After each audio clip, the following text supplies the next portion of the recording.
Tengan todas buenas noches, todas y todos buenas noches. Hoy es 17 de agosto del año 2021 y vamos a iniciar la clase número 4 referida a esta semana y vamos a hablar un poco acerca de lo que son las propiedades periódicas y la tabla periódica. Al inicio, antes de este momento en vivo, les proporcioné lo que es un link para que fueran a revisar sobre la tabla periódica, lo de los grupos, lo de los periodos, lo de los nombres de cada uno de los grupos y algunas propiedades que en sí la tabla periódica tiene. Es un video corto, pero muy significativo porque va exactamente explicando al punto con la parte interactiva, ¿verdad? Que es como una pizarra electrónica que va mostrando cada parte de la tabla periódica y pues con eso nos apoyamos para ir avanzando con respecto a la temática que se tiene, que es bastante, pero que como se ha jornalizado, pues vamos avanzando pues casi al pie de la letra y viendo cómo pues se acomoda todo lo que viene de acá en adelante. Así que vamos a hablar lo que son las propiedades periódicas de los elementos de la tabla. Esperaría que a lo mejor tengan alguna su tabla periódica a la par y si no, pues no hay problema. Creo que entre las diapositivas existen lo que son algunas de las tablas periódicas que van mostrando cada uno de los momentos en cada caso, ¿verdad? Voy a compartir lo que es la pantalla.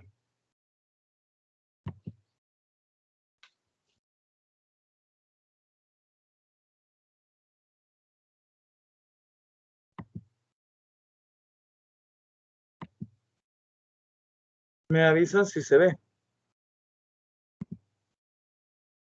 Sí.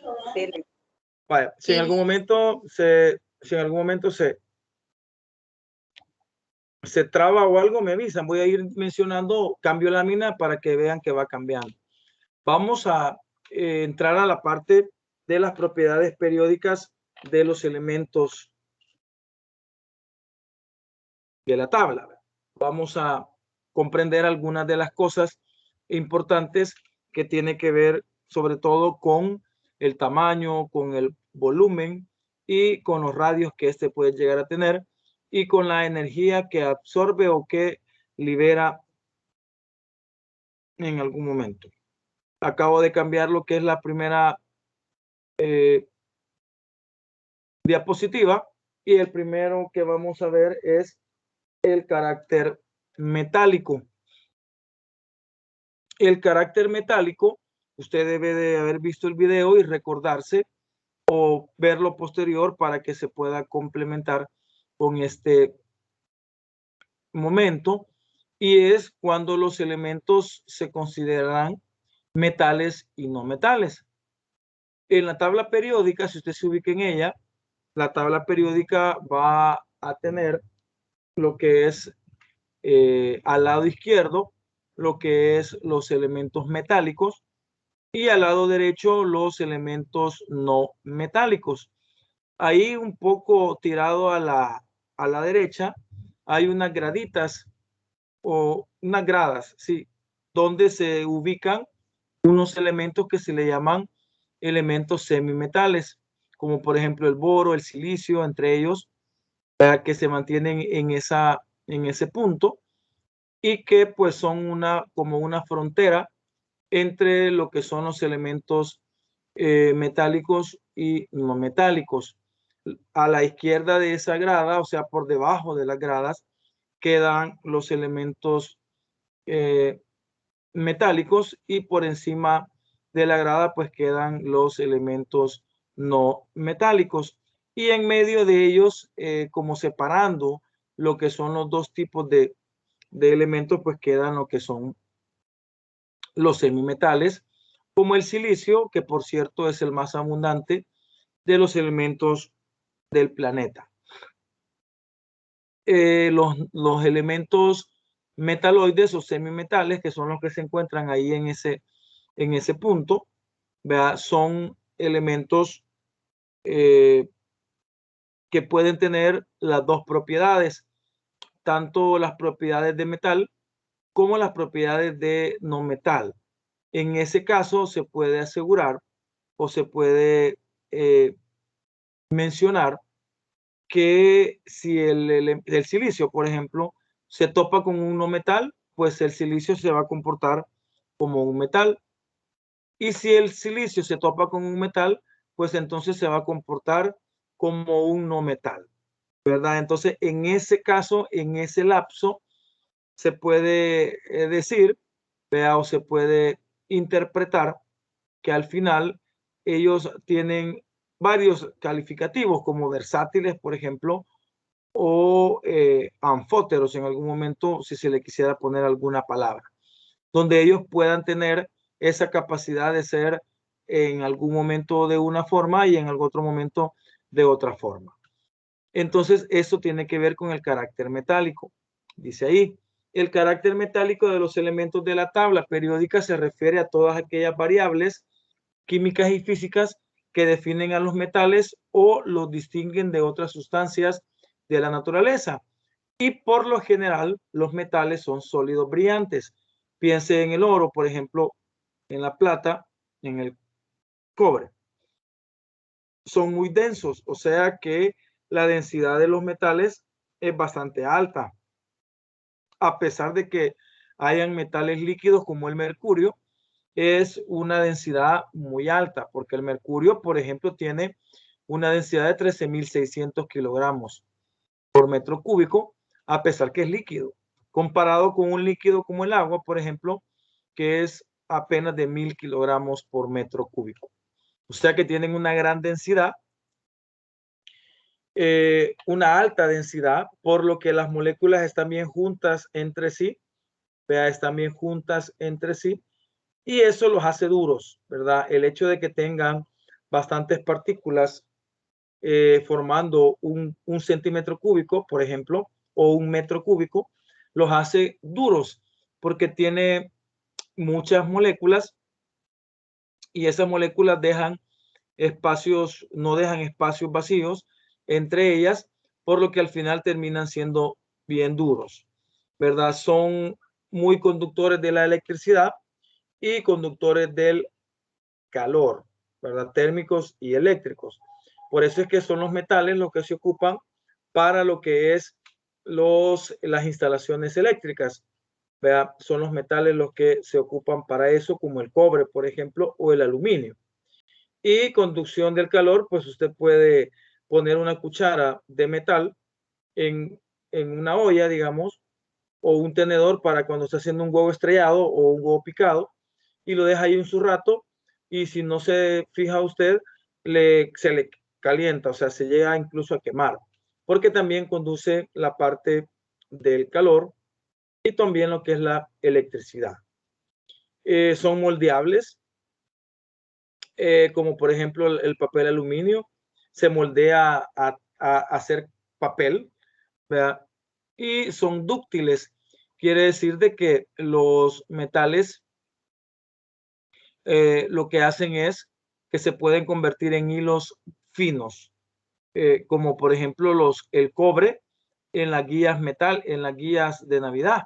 Si usted ha tenido la oportunidad de ver guías navideñas, ve que los alambritos, el forrito verde es delgado y cuando usted le quita el forro plástico, el verde, lo verde, tiene un montón de hilitos de cobre.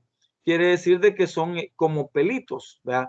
Eso significa de que son muy dúctiles, o sea que tienen la gran capacidad de convertirse en hilos, ¿verdad? Y eso pues sería una de las como cualidades o propiedades que los elementos metálicos pueden llegar a tener en ese caso. Voy a cambiar diapositiva para que podamos observar una tabla periódica donde aparece la tendencia que tienen los metales. Esas flechas que va hacia abajo y hacia su izquierda nos indican el carácter metálico. ¿Qué es eso? Nos indica hacia dónde aumenta el que sea más metal un elemento. Si usted se fija en el caso de la tabla periódica, aquí donde estoy viendo el cursor, no sé si lo alcanzan a ver, por aquí en esta posición está la gradita que les mencionaba. Vea, y esa gradita que les mencionaba que estaba en esta posición es la frontera entre los metales y los no metales. Los de la derecha son los no metales, los de la izquierda son metales, y a medida que el elemento se va alejando más hacia la izquierda, se va haciendo más metálico. Y a medida que el elemento se va alejando más hacia abajo o va bajando más, se va haciendo más metálico. O sea que vamos a decir que el carácter metálico de los elementos aumenta hacia abajo y hacia la izquierda. Aumenta hacia abajo y hacia la izquierda. En ese caso, a medida que se va alejando de los no metales, pues los elementos se van haciendo más metálicos cada vez. En ese caso, habría que tomar en cuenta lo que es el carácter metálico para la interpretación que se puede tener en ese caso. Voy a cambiar diapositiva. Y ahí tenemos algunas de las propiedades y algunas de las características que sobresalen. Y para hacer la actividad que aparece ahí, necesitamos tener lo que es una tabla periódica. Así que les recomendaría que se rebusquen por una. Yo estoy buscando una que la tenía a la mano, aquí está. Y vamos a poder encontrar lo que es las propiedades. El elemento más metálico es el francio, que es el que está más abajo y el que está más a la izquierda. Y el elemento menos metálico es el flúor, ¿verdad? Que es el que está más arriba y más a la derecha, no tomando en cuenta los gases nobles, que son los elementos del grupo 18 o 8A. Y hay algunos ejemplos. ¿Cuál de los siguientes elementos son más metálicos? Me gustaría que agarraran ustedes una tabla, si la tienen a la mano, y me respondan a esas preguntas. Literal A, tenemos al litio con el potasio. Literal B, tenemos al bario con el plomo. Y literal C, tenemos al zinc con el cesio. Vea, ¿cuál en el literal A, cuál de los dos es más metálico? ¿El litio o el potasio?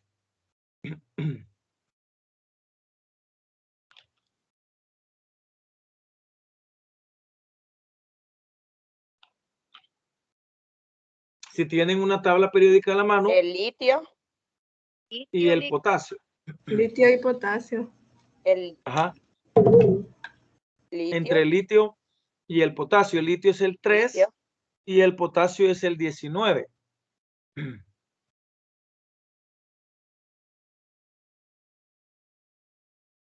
Entonces el potasio 19.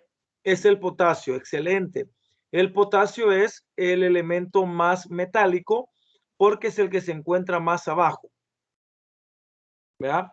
Ya que está en la posición 4, ¿verdad? Y el litio está en la posición 2, o sea, está 2 niveles energéticos más abajo, por lo que el potasio es más metálico, ¿verdad? Porque está más abajo. Acuérdense que aumentan hacia abajo y aumentan hacia la izquierda, ¿verdad?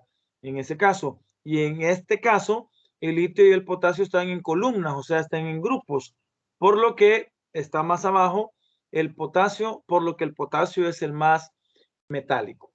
Veamos en el caso el bario con el plomo. El bario es el 56 y el plomo es el 82.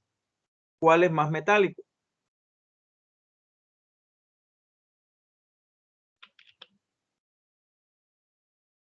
El bario. El bario. El bario. Excelente. El bario es el más metálico porque es el que se encuentra más a la izquierda.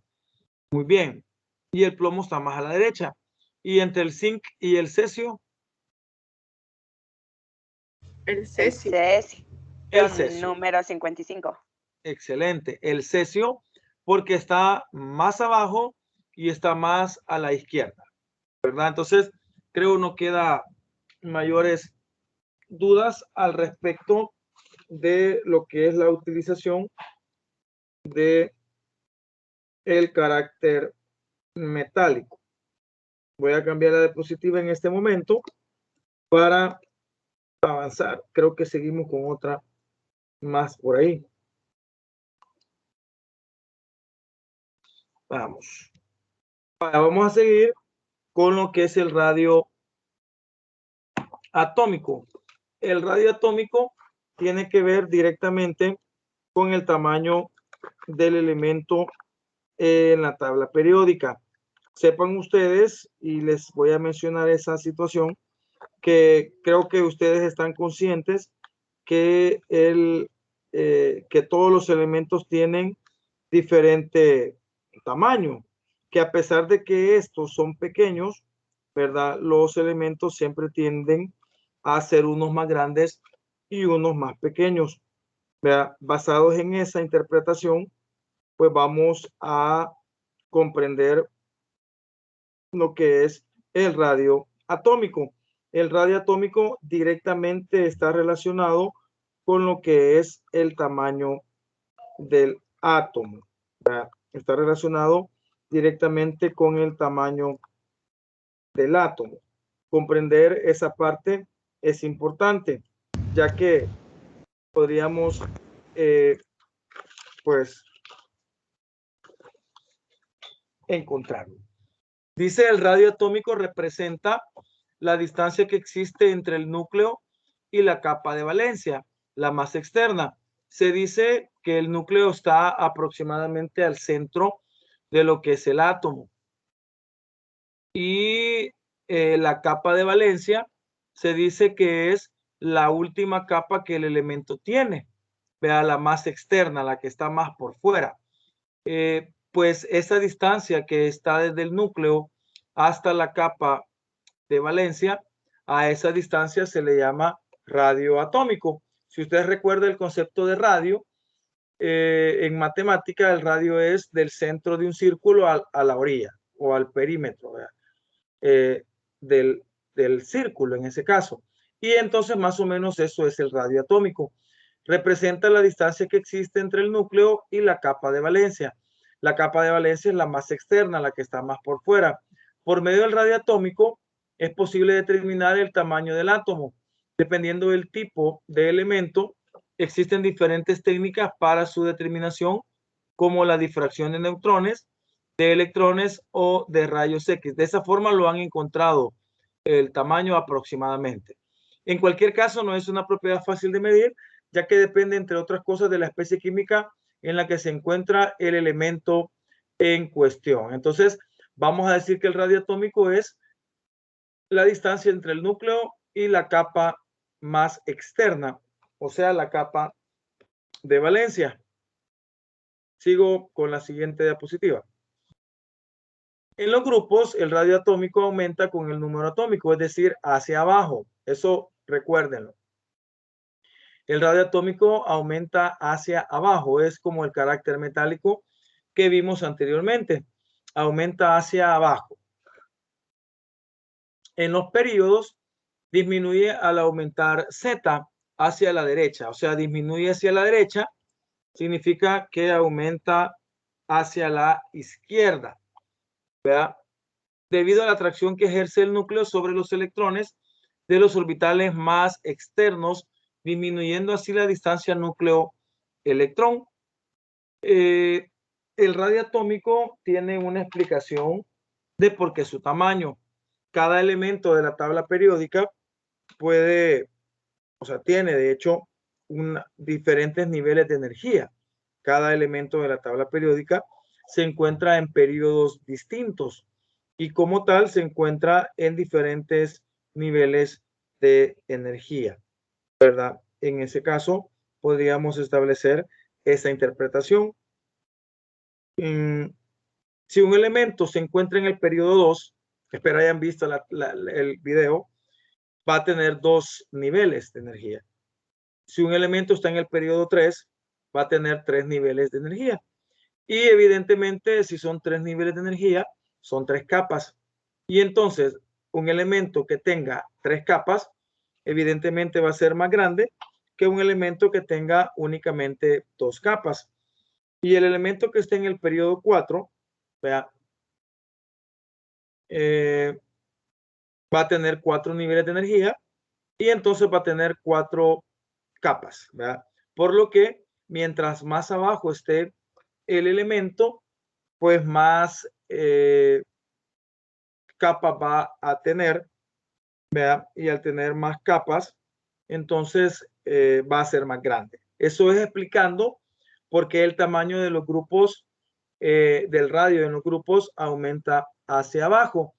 En el caso de los períodos, tiene que ver no con las capas, sino que tiene que ver con la atracción del núcleo respecto a los electrones. El núcleo pues tiene carga positiva y los electrones tienen carga negativa.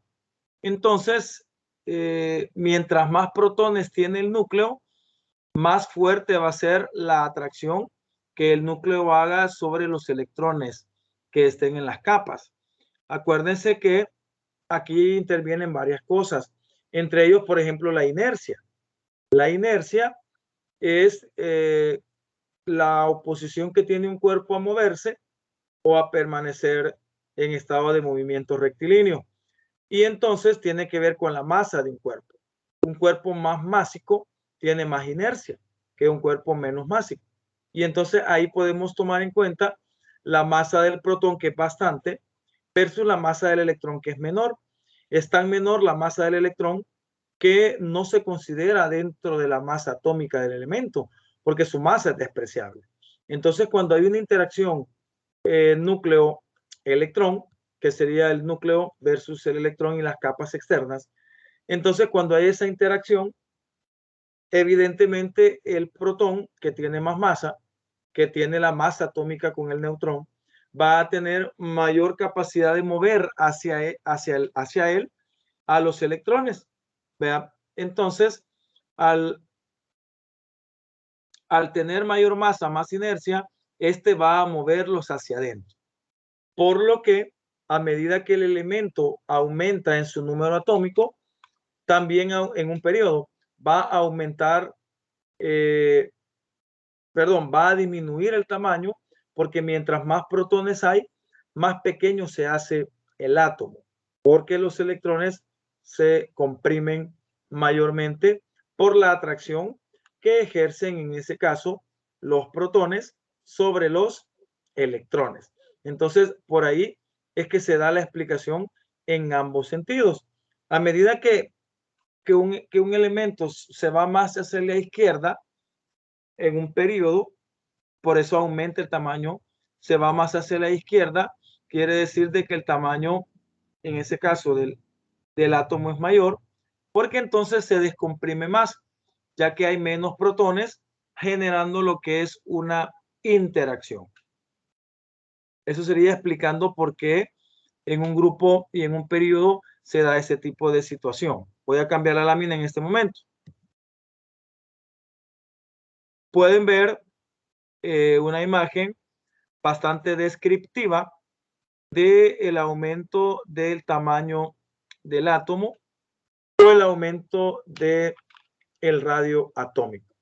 Vean bien la imagen y vayan viendo cómo a medida que va más abajo y a medida que va más a la izquierda, el tamaño del átomo es mayor.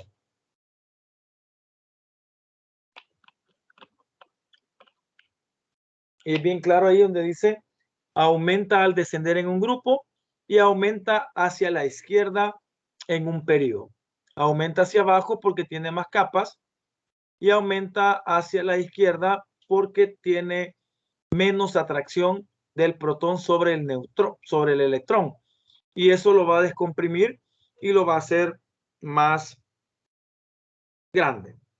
Yo creo que la diapositiva es lo completamente explicativo para comprender ese momento de lo que es el radio atómico. Note cómo en cada grupo, que es cada columna, ¿verdad?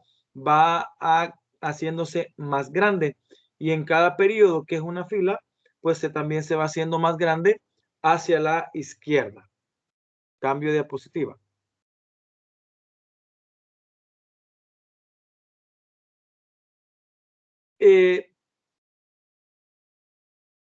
hice un papel y ahí les explico lo que les mencionaba anteriormente. Vean, por ejemplo, agarramos el grupo 1, donde está el litio, el sodio, el potasio y el rubidio.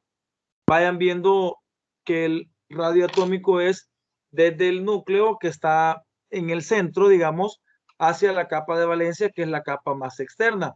Note usted como el litio tiene 2 capas, el sodio tiene 3 capas, el potasio tiene 4 capas y el rubidio tiene 5 capas. Y entonces dice ahí, más abajo, más capas, es más grande. Creo que es suficiente la forma en que se debe de interpretar. En un periodo no. El berilio es el 4 y el flúor es el 9. Entonces, como el berilio es el 4, él tiene 4 protones en el núcleo. El flúor es el 9, tiene 9 protones en el núcleo. 9 protones atraen más a sus 9 electrones que los 4 protones del berilio atraen más a los 4 electrones del berilio. Entonces ahí está la explicación. Dice, hay más protones en el flúor, aumenta la atracción y por ende es más pequeño. Es algo así como que se comprime. Creo que está bien explicativo en ese caso la interpretación que se le puede dar a esa diapositiva. Pasamos. Muy bien. Tenemos los ejemplos. Ya quedamos claros de que al final los elementos van a crecer hacia abajo y van a crecer hacia la izquierda. Y tenemos los ejemplos. ¿Qué elementos de los siguientes poseen un mayor radio atómico? Bario y calcio, cloro y aluminio, indio y galio. ¿Me dicen? El bario. En el A, el bario. Veamos. En el A, el bario. Excelente. El bario está más abajo, ¿verdad? Al estar más abajo, tiene más capas y al final es más grande. Excelente. En el caso del cloro aluminio, ¿cuál es el más grande?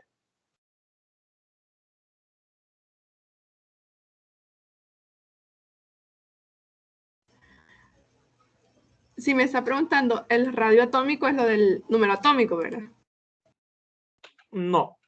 El radio atómico es el tamaño del átomo, que a medida que aumenta el número atómico disminuye el tamaño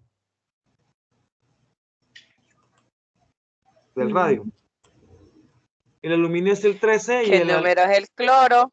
El 17. 17. Y el aluminio es el 13. 13, ajá.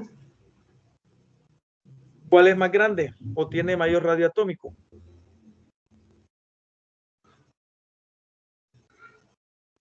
Ya me confundí. Sería el cloro. No, el aluminio está más a la izquierda. Ajá. Recuerden, ajá. como está más a la izquierda. El aluminio sería. Es más grande, sí. El aluminio es más grande. Vean aquí, voy a retroceder la lámina. Miren, ahí creo que aparecen el aluminio y el cloro.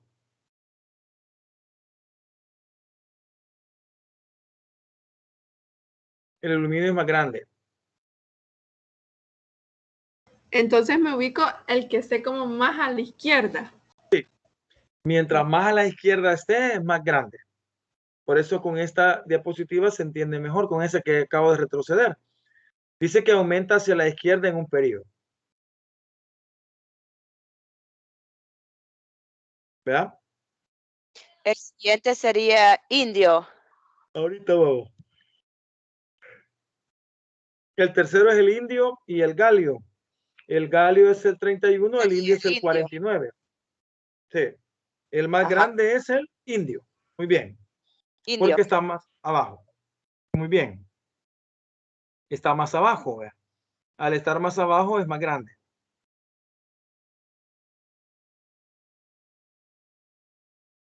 Sí, es más grande. El indio es el 49 y el galio es el 31. Por lo que el indio es mayor, su radio atómico. ¿Verdad? ¿Estamos de acuerdo? Sí. Bueno, seguimos.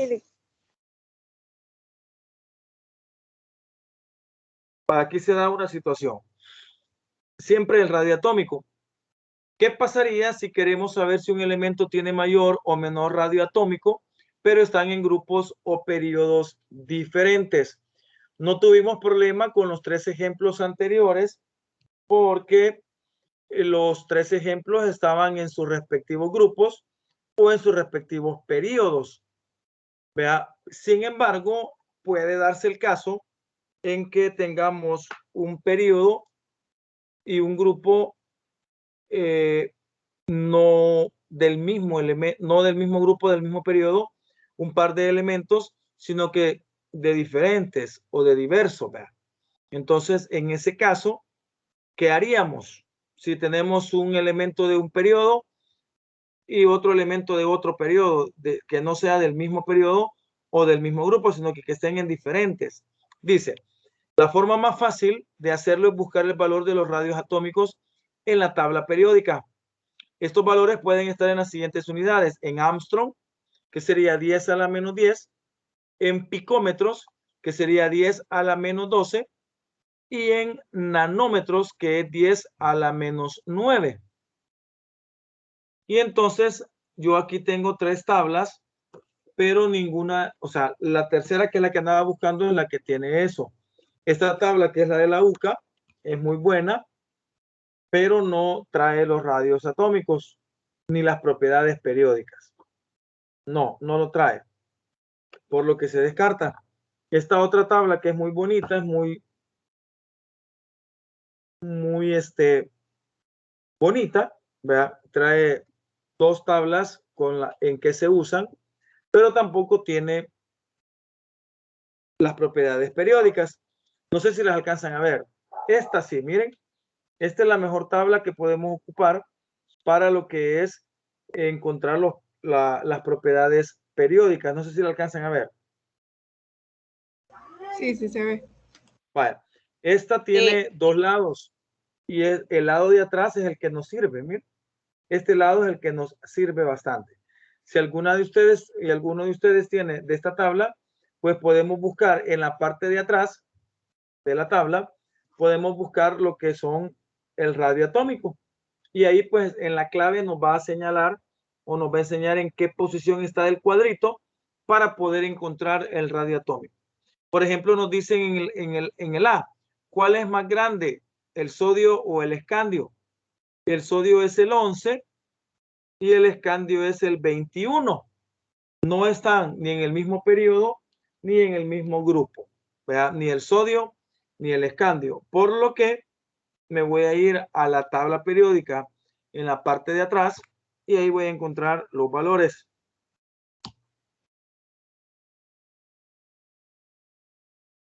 Al menos en mi tabla, el sodio tiene un radio atómico de 1.90 Armstrong, o sea, 1.90 por 10 a la menos 10. Y el escandio tiene un valor de 1.62 por 10 a la menos 10. Quiere decir que el más pequeño para mi tabla es el escandio, ¿verdad? Que tiene un valor de 1.62. Y en el caso del sodio, que tiene un valor de 1.90 por 10 a la menos 10. No sé si alguna de ustedes o alguno de ustedes tiene de esta tabla y si ya lo encontró.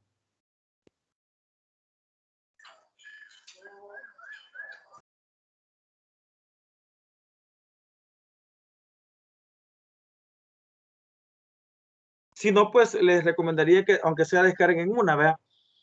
O se consigan una de este tipo. Pero en este caso, el escandio es el que tiene el menor valor. Tiene un valor, según mi tabla, de 1.62 por 10 a la menos 10. Versus el 1.90 por 10 a la menos 10 del sodio. Veamos, el otro es el magnesio con el bismuto. El magnesio es el 12 y el bismuto es el Ya lo hay. 83. ¿Cuál? 83. 83, muy bien. Bismuto y magnesio. Nos vamos a la tabla y el magnesio sale que es 1.60 por 10 a la menos 10. Y el bismuto es 1.70 por 10 a la menos 10. Es levemente más grande, en ese caso, el bismuto, porque tiene un valor de 1.70 por 10 a la menos 10. Y en el caso del magnesio, de 1.60 por 10 a la menos 10. Ahí habría que comprender ese concepto. Así que lo podemos hacer de dos maneras. De la primera manera sería si están en el mismo grupo y en el mismo periodo. Y la segunda, si están diferentes, usar una tabla periódica que tenga ese valor del radio atómico. ¿Preguntas?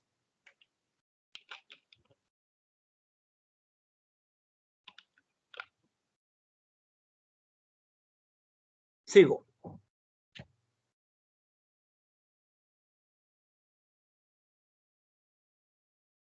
Y ahí tenemos una imagen de algo que puede parecer bastante increíble, porque el yodo es el número 53 y el litio es el 3. Vean, y vean, ahí está en picómetros, PM es picómetros. En ese caso, el yodo tiene un valor de 133 picómetros y el litio tiene un valor de 152 picómetros. Ahí en ese caso, vean, podríamos observar que a pesar de que el litio es apenas el tercer elemento de la tabla periódica, es más grande. Vea, a pesar de tener menos capas, acá predomina la atracción de los protones sobre las capas o sobre los electrones en ese caso.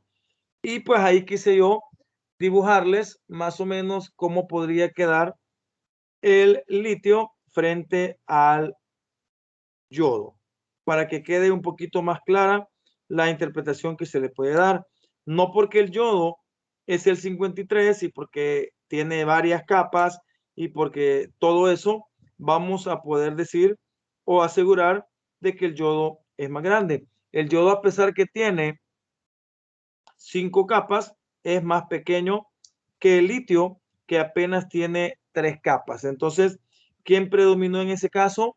Predominó lo que es la atracción que los protones ejercen sobre los electrones. Ahí está, para que capten cabal lo que es esa situación.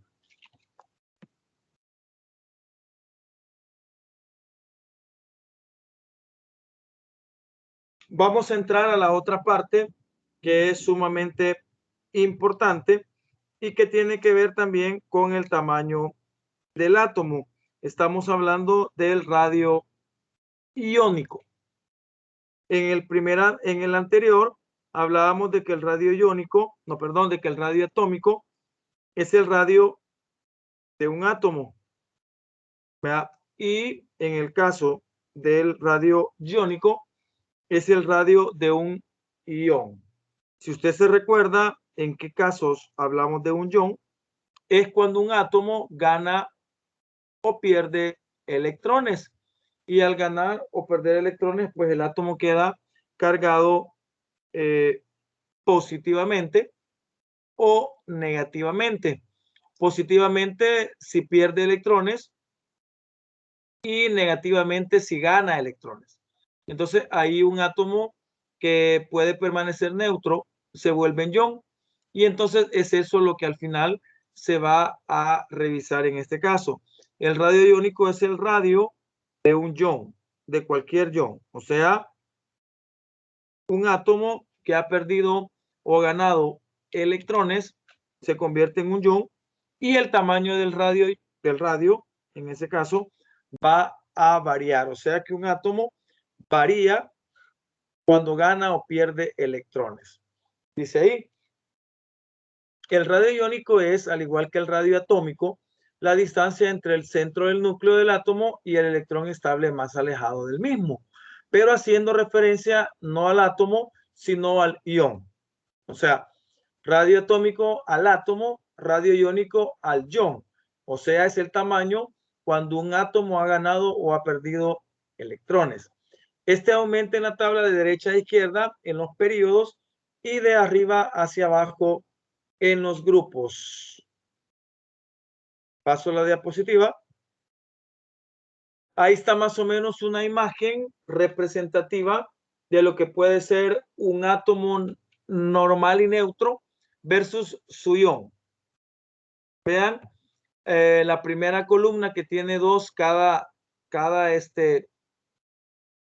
cuadrito. Podemos ver su átomo neutro y su ion. Miren, el litio tiene un valor de 123 picómetros, pero el ion litio es de 60 picómetros. Vean, cuando el litio pierde un electrón, se convierte en esto, en un tamaño más pequeño. El sodio tiene un valor de 154 picómetros y cuando pierde el electrón, queda convertido en 95 picómetros, o sea, más pequeño.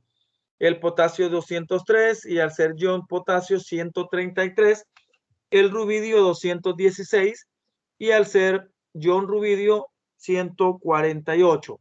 Y así de cada uno. El berilio, su ion es más pequeño, el magnesio también, el calcio, su ion es más pequeño, el estroncio también. Vámonos a la tercera columna. Ahí ya no son metales, los metales son los que pierden, sino que son no metales. El oxígeno tiene 70 picómetros, pero cuando gana los dos electrones, queda como 140 picómetros. El azufre 102 y cuando gana 190, el selenio 116 y cuando gana 202, el telurio 136 y cuando gana 222. Y los demás como el flúor, el cloro, el bromo y el yodo. ¿Vea? Pueden ver que las dos columnas de la izquierda son metales, por lo que pierden electrones, y las dos columnas de la derecha son no metales, por lo que ganan electrones.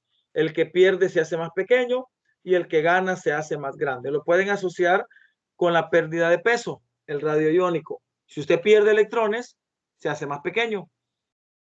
Como perder peso, se hace más pequeño. Si usted gana electrones, se hace más grande, como que si ganara peso. Ahí.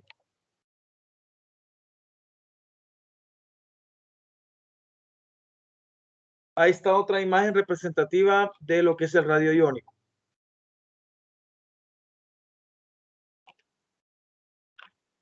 Creo que la imagen es completamente explicativa, ¿verdad?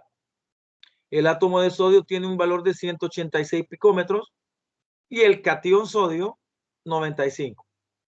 El átomo de flúor tiene 64 picómetros y el ion fluoruro 136 picómetros. Los metales pierden y los no metales pues ganan. Cuando pierden se les llaman catión, ¿verdad? Y cuando ganan se les llama anión. Sí, cuando pierden se les llama catión porque quedan cargados positivamente. Y los iones positivos son cationes. Y cuando ganan, quedan cargados negativamente y los iones negativos son aniones. Sí. Seguimos. Vamos con la energía de ionización. La energía de ionización es la energía que hay que suministrar a un átomo neutro, gaseoso y en estado fundamental para arrancarle el electrón más externo, que está más débilmente retenido y convertido en un catión monopositivo gaseoso. La energía de ionización es igual en valor absoluto a la energía con que el núcleo atómico mantiene unido al electrón. Es la energía necesaria para ionizar al átomo. En pocas palabras, la energía de ionización es la energía que se necesita para arrancar el último electrón del átomo, o sea, el electrón de la capa de valencia. En ese caso sería el que se debe de arrancar, el último, ¿verdad? El que está más lejos, el que está menos atraído por el núcleo, porque es el que está más lejano. Eso es la energía de ionización. Vean la tabla periódica con la tendencia de esa propiedad. La energía de ionización disminuye hacia abajo y disminuye hacia la izquierda, como está aquí abajo. Y la energía de ionización aumenta hacia arriba y aumenta hacia la derecha. Fíjense que como esto está relacionado con lo anterior visto, podríamos decir de que a medida que el átomo se hace más grande, disminuye su energía. Si ustedes se acuerdan del radio atómico, en el caso de la columna del hidrógeno litio, a medida que el sodio, potasio, rubidio, cesio, francio van haciéndose más grandes, va disminuyendo la energía de ionización. O sea, va a disminuir la energía con la que se arranca al último electrón. ¿Por qué?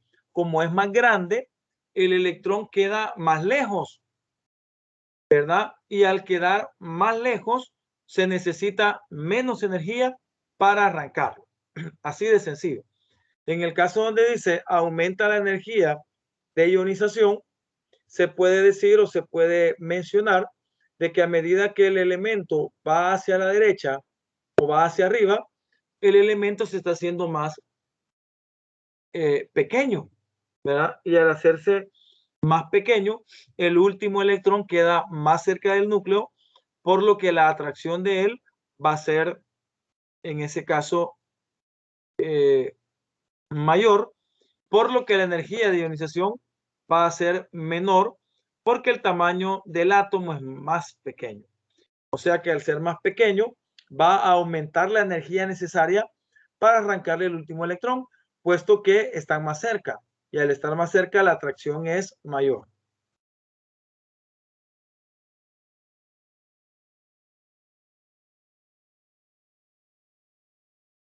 Una vez que se ha arrancado un electrón, pase a la diapositiva, y se ha formado un ion positivo, se puede volver a comunicar energía para arrancar un segundo electrón. Esa es la segunda energía de ionización. De forma similar, se pueden medir las energías de ionización sucesivas, tercera, cuarta, quinta, etcétera.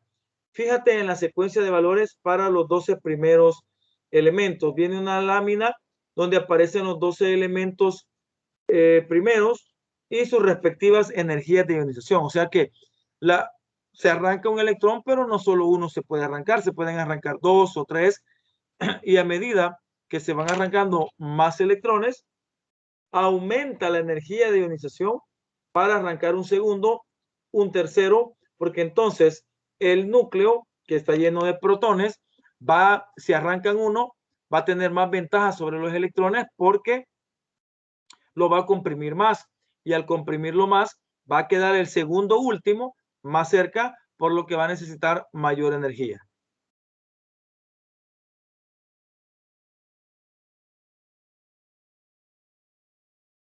Energía de ionización sucesivas expresadas en kilojoules sobre mol.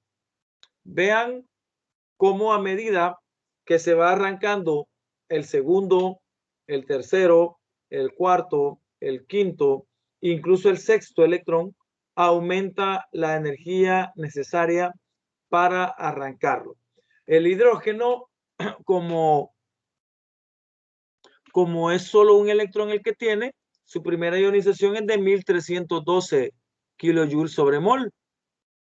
Pero vean el helio, La primera ionización es 2373 kilojoules sobre mol a la menos 1.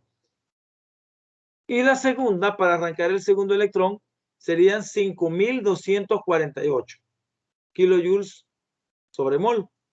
Vean el litio. Primera ionización 520, segunda 7300, tercera 11808. O sea que a medida que se adiciona una segunda arrancada, una tercera arrancada, una cuarta arrancada de electrones, a medida que vamos arrancando el segundo, el tercero y el cuarto, va aumentando la energía de ionización. ¿Por qué? Porque el protón jala más hacia adentro a los electrones y al jalarlos más hacia adentro, a los electrones, pues al final ellos se hacen más cercanos al núcleo y se da esa situación. ¿Preguntas?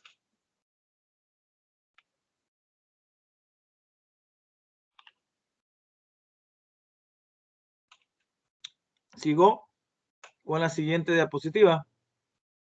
Ahí está. Ayúdenme. ¿Qué elemento de los siguientes pares necesita más energía de ionización para arrancar su primer electrón? Acuérdese que la energía de ionización, y anótelo en un papel, aumenta hacia arriba y aumenta hacia la derecha. Potasio y arsénico.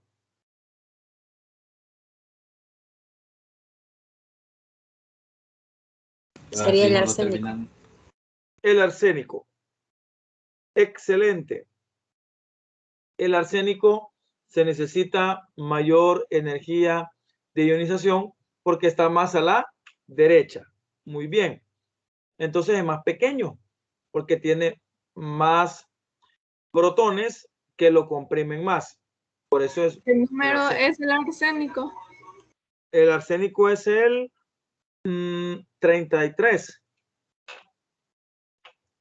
El arsénico es el 33 y el potasio es el 19.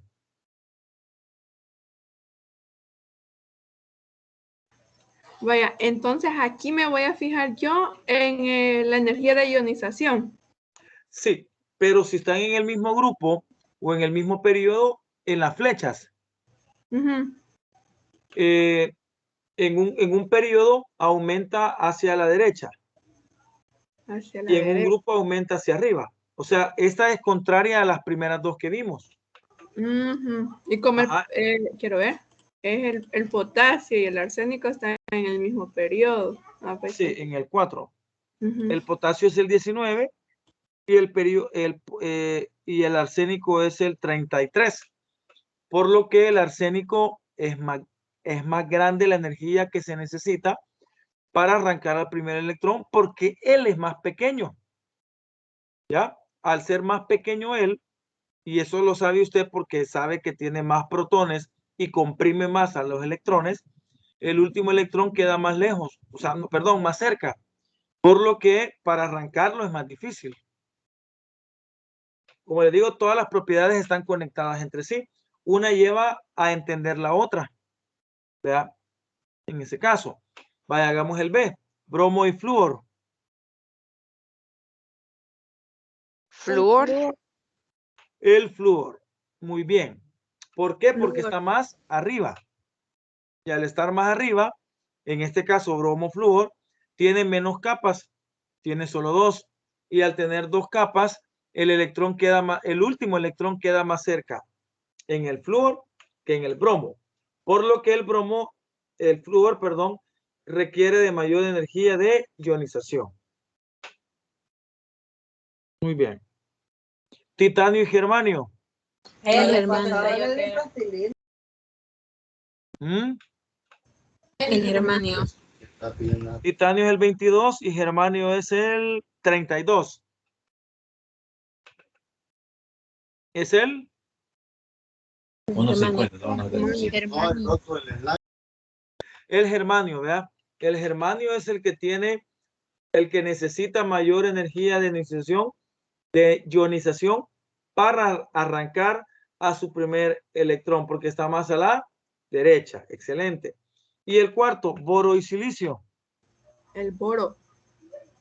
Boro y silicio.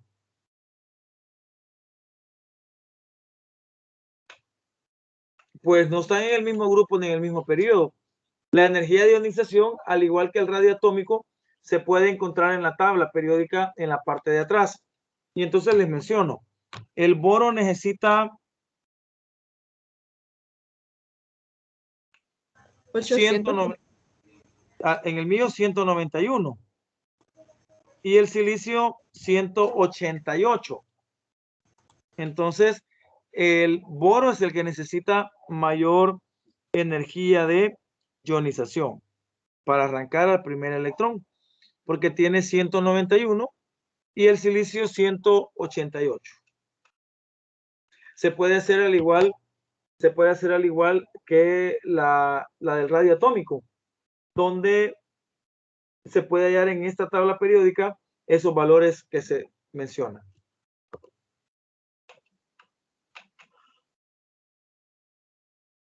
Vale, seguimos.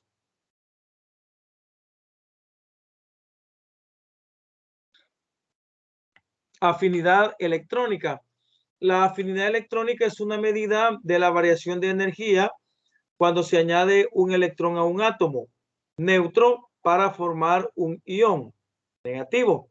Por ejemplo, cuando un átomo de cloro neutro en forma gaseosa recoge un electrón para formar un ion cloruro, libera una energía de 349 kilojoules sobre mol o de 3.6 electronvolt sobre átomo. Quiere decir que la afinidad electrónica varía de acuerdo a cada elemento y va a variar de acuerdo a la adición que éste puede llegar a tener de un átomo. En el radio iónico solo se decía de la pérdida de electrones y en la afinidad electrónica es la ganancia de electrones. Ya vamos a ver qué más nos puede mencionar lo que es la afinidad. Ahí está. La afinidad electrónica aumenta hacia arriba y aumenta hacia la derecha.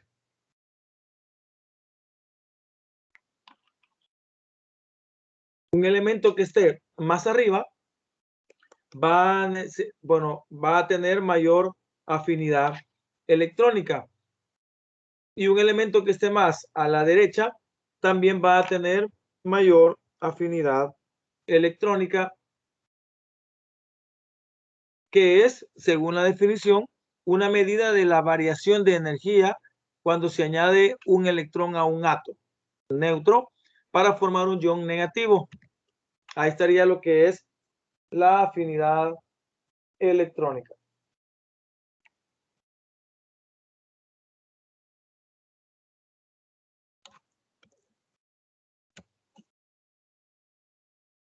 Recuerden hacia dónde varía.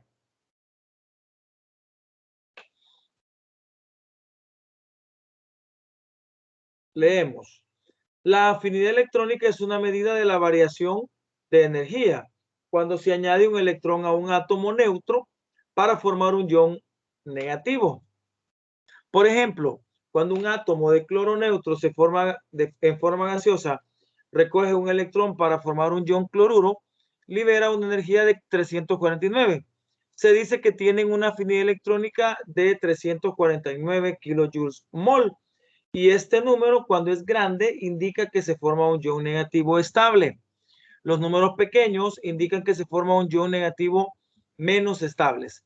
Los grupos 6A y 7A de la tabla periódica tienen las siguientes afinidades electrónicas. Viene una tabla donde muestra lo que es la afinidad, o sea, la variación de energía que pueden tener los elementos cuando son adicionados electrones.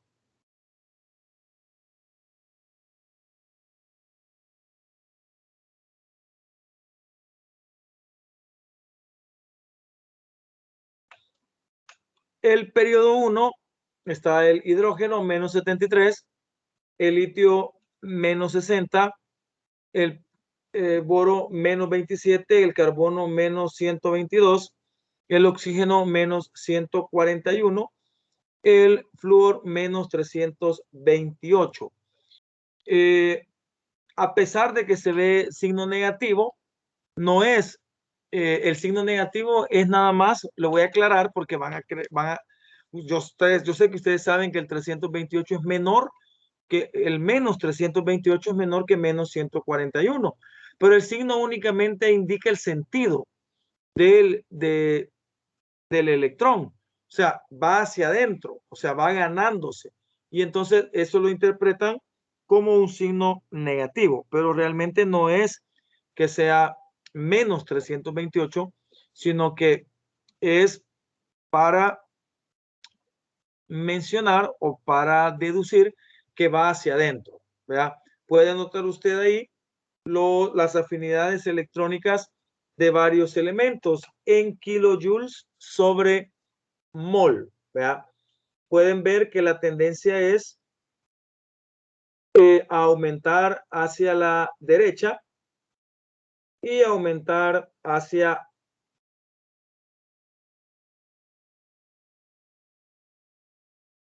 arriba, ¿verdad?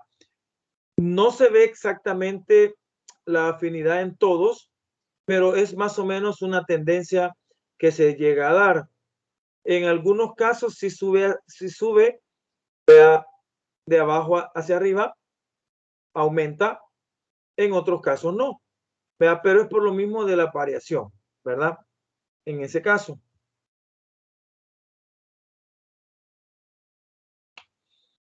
Otra tabla de variaciones de energía de la afinidad electrónica, pero usando una unidad que es el electrón volt sobre átomo.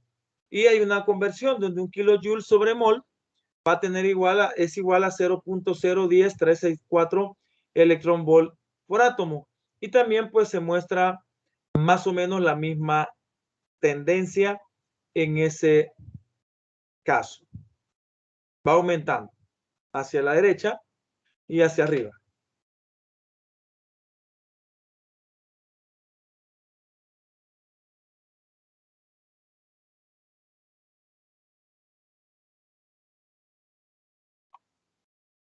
Dice, algunos elementos como los alcalino-térreos, no sé si se fijaron en eso, no estaban, ¿no? El grupo 2, solo el 3, del 1 pasa al 3. Algunos elementos como los alcalino-térreos, o sea, el grupo 2, no muestran tendencias a captar electrones debido a que tienen completa su capa 2s. El grupo del nitrógeno tampoco tiene tendencia a coger electrones, dado que supondría comenzar a completar la subcapa NP. Como como el grupo de los alcalinos térreos tienen llena la capa 2s, están prácticamente completos, por lo que no necesita captar más electrones, por lo que no tienen afinidad electrónica ese grupo, y algunos del nitrógeno, por la misma razón que en el caso del nitrógeno sería empezar a completar la capa NP, ¿verdad? Y eso, si no se completa, no va a tener captación de más electrones. Algunos elementos pueden coger más de un electrón, pero solo se desprende energía en la primera captura y el resto no tienen ningún tipo de energía existente, ¿verdad? Por eso se le va a llamar endotérmica. Por eso es que si usted ve en el grupo del nitrógeno, los valores son bien pequeños. De hecho, que el mismo nitrógeno tiene un valor de 0. Miren. No tiene los grandes valores como los tiene el 4A o el 6A. Vean, el grupo del nitrógeno tiene afinidades bien pequeñas comparadas con las afinidades de los elementos de a la par.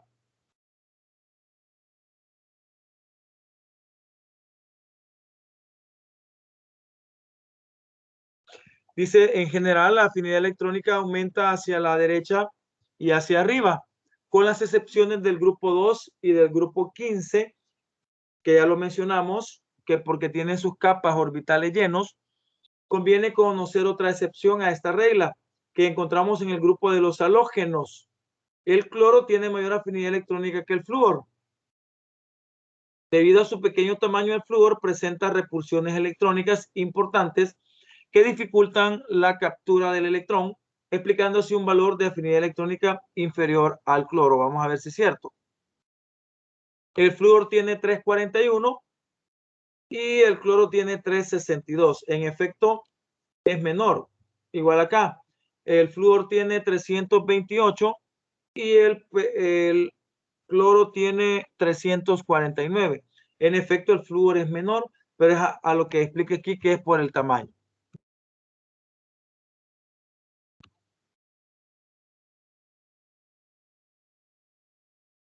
Ahí está cómo se da.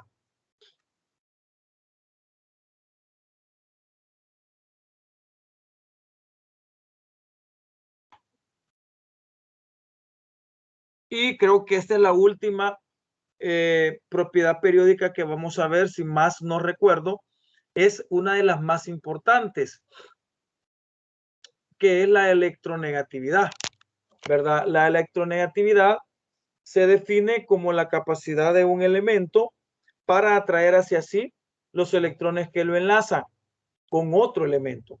Esta propiedad periódica nos permite predecir la polaridad del enlace formado entre dos átomos, así como el carácter covalente o iónico del mismo. La electronegatividad está relacionada con la energía de ionización y con la afinidad electrónica. Ya les comento. Un átomo con una afinidad electrónica muy negativa y un potencial de ionización elevado presenta una electronegatividad alta. En el caso del cloro y del flúor, ya les había mencionado anticipadamente que todas las propiedades pues están directamente relacionadas. Por el contrario, átomos con baja afinidad electrónica y bajo potencial de ionización nos darán una electronegatividad pequeña. La electronegatividad es la capacidad que tiene un átomo de arrancarle un electrón a otro átomo. ¿Vea? Es como que usted tuviera una pelota, usted de adulto y un niño, y usted agarra la pelota con sus dos manos, el niño también agarra la pelota con sus dos manos y jalan los dos al mismo tiempo hacia atrás. ¿Quién se queda con la pelota? Evidentemente el adulto, porque es más fuerte. Pues así es igual en el caso de dos elementos.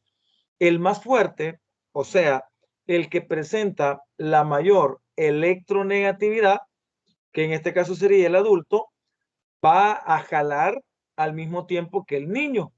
Entonces, como jala al mismo tiempo que el niño, el adulto tiene más fuerza, como el átomo tiene más electronegatividad. Por lo que el más fuerte o el más electronegativo es el que se queda al final con los electrones.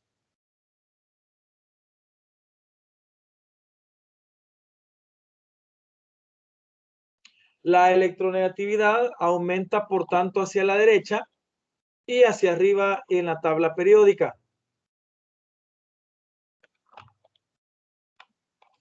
Ahí aparece, pues, la tendencia periódica. Aumenta hacia la derecha y aumenta hacia arriba.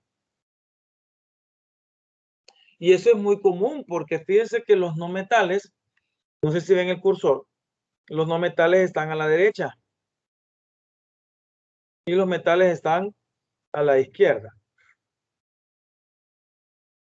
Quiere decir, vea, que los no metales siempre, si se acuerdan, jalan ellos los electrones para sí, porque obviamente son más electronegativos. Al final, si usted enfrenta, por ejemplo, al flúor con el litio, obviamente el flúor le va a arrancar el electrón al litio y forman el compuesto fluoruro de litio. ¿Vea? Pero es porque el flúor tiene mayor electronegatividad. Y en la disputa del electrón es el flúor quien se lo termina arrancando. ¿Verdad? Por eso es que la tendencia periódica es de ese tipo. Una escala de electronegatividades muy utilizada es la creada por Linus Pauling en 1904. Los valores de la escala de Pauling oscilan entre 0.7 para el francio y 4 para el flúor. Utilizando la tabla de electronegatividades, vamos a predecir la polaridad de algunos compuestos. Por ejemplo, el flúor, el F2. La electronegatividad del flúor es 4. La diferencia de electronegatividades entre los átomos que forman el enlace es 4 de un flúor menos el 4 del otro flúor, eso da 0.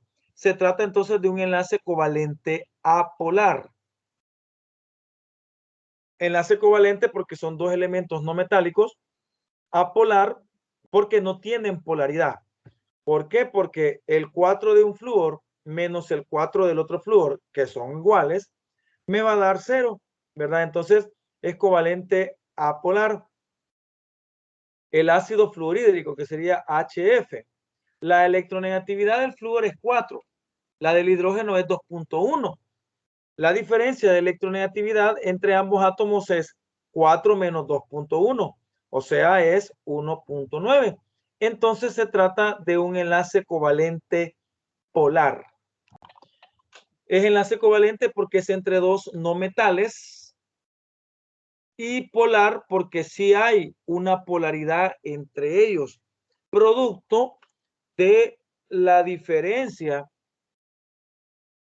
de electronegatividades, o sea que las dos electronegatividades son diferentes, no como en el anterior, que las dos son iguales. Y en el caso del LiF, en el caso del fluoruro de litio, la electronegatividad del flúor es 4, la del litio es 1. La diferencia de electronegatividades es 4 menos 1, 3. Se trata de un enlace de tal polaridad que lo denominamos iónico. En este enlace del flúor se retienen los electrones del enlace y se encuentra en forma de anión fluoruro. El litio, por su parte, se considera el catión litio. La diferencia de electronegatividades hace que los compuestos sean compuestos iónicos o compuestos covalentes. Si el valor es de la diferencia de polaridades es menor que 1.9, menor que 2 me parece, entonces es un enlace covalente. Y si es mayor que ese número, hasta 3 o más, 3.5, el enlace es iónico, ¿verdad? En ese caso, el covalente solo va a compartir electrones y el iónico va a ganar o perder electrones dependiendo qué elementos sean los que se están uniendo. Ahí está, lo que les decía. Un enlace va a ser covalente no polar si es menor o igual a 0.4. 0.3, 0.1, 1, 0.1, 0. Covalente no polar, o sea, no tienen polaridad, porque es demasiado baja la diferencia de electronegatividades. Entre 0.5 y 1.7, con muchas excepciones, como el ácido fluorhídrico, que tiene una polaridad de 1.9, vea en ese caso, vea, pero siempre se va a considerar un elemento, un compuesto, perdón, covalente polar. Y mayor de 1.7, mayor de 2, ¿verdad? Se va a considerar un enlace iónico. En el enlace iónico es tan grande la electronegatividad que ahí sí, un elemento le arranca un electrón al otro. En el caso del covalente polar es bastante pequeño, por lo que un elemento únicamente le comparte el electrón al otro porque no es capaz de arrancárselo. Así, de esa manera. Ahí se les presenta lo que es la tabla de electronegatividades que presentó Linus Pauling. Esa puede servir para que conozcamos directamente las electronegatividades de cada uno de los elementos. El mayor valor es de 4, que es para el flúor, ¿verdad? Y el menor es de 0.7, que es el del francio. Ahí está la tabla. Es una tabla con números De hecho, que no tiene unidades de medida, sino que nada más son los números, pero es muy significativo a la hora de entender lo que es la electronegatividad. Y sigue hasta el día de hoy, por lo que es de vital importancia esa interpretación.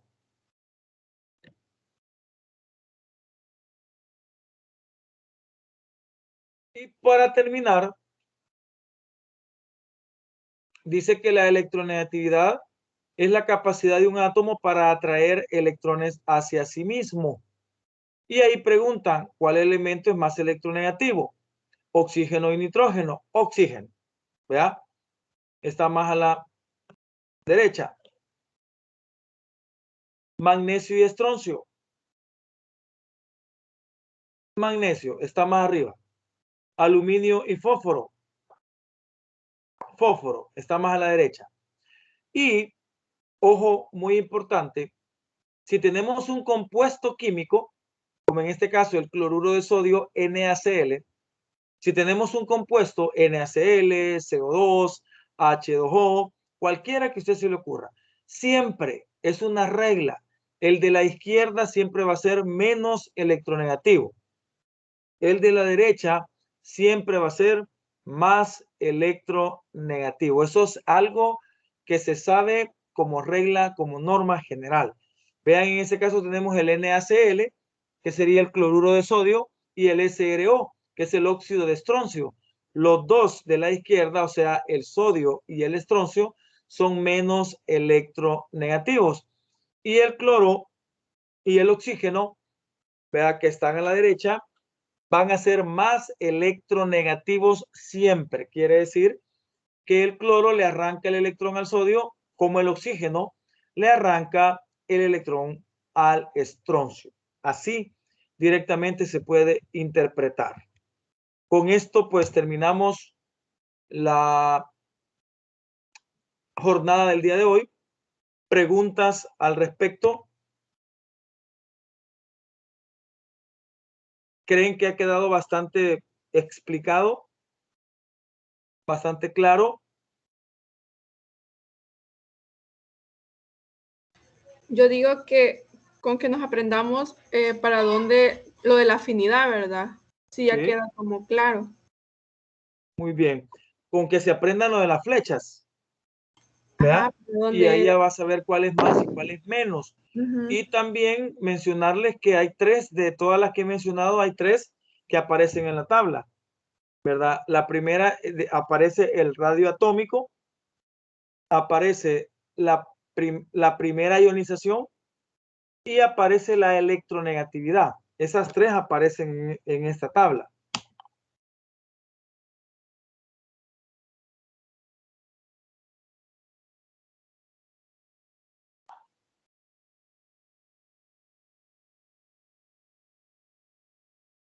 Y al menos en la mía aparece el radio iónico también.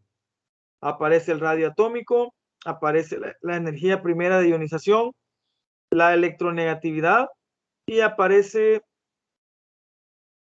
el radio atómico, no, radio iónico.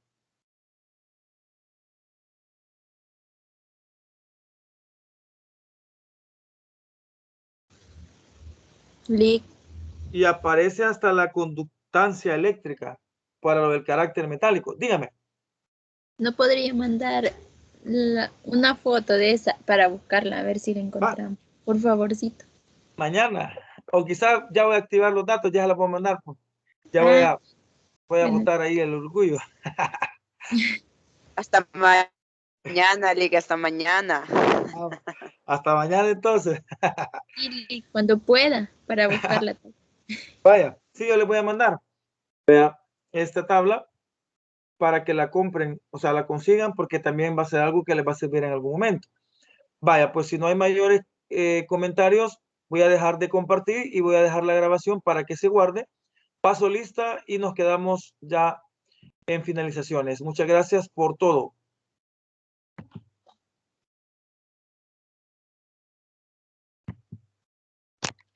Y si nos sale un compuesto de 3, por ejemplo, el nitrato de plata, AgNO.